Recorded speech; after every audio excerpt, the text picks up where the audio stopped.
ಅಲ್ವಾ? ಒಬ್ಬ ನಾಯಕ ನಟನ ಕೇಳ್ಬೋದಲ್ವಾ?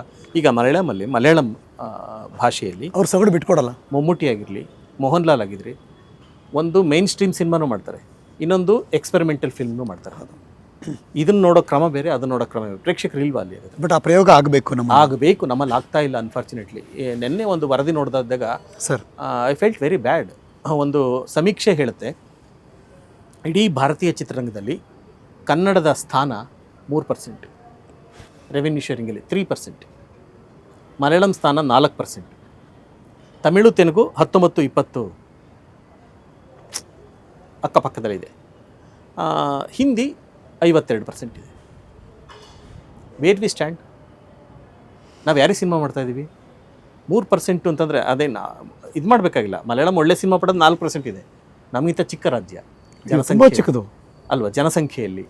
ಬಟ್ ಅಲ್ಲ ಬರೋ ಭೌಗೋಳಿಕವಾಗೂ ತುಂಬ ಚಿಕ್ಕದು, ಎಲ್ಲದರಲ್ಲೂ ತುಂಬ ಚಿಕ್ಕದು. ಬಟ್ ಇವತ್ತು ನಾವು ಮಾತಾಡ್ತೀವಿ, ನಮ್ಮಲ್ಲಿ ಬೆಂಗಳೂರಿನಲ್ಲಿ ಸಿಗೋವಂಥ ಶೇರ್ ಇದು.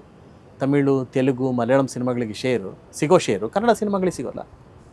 ಹಾಗಾಗಿ ನಾವು ಯಾರನ್ನ ಮೆಚ್ಚೋದಕ್ಕೆ ಹೋಗ್ತಾ ಇದ್ವಿ?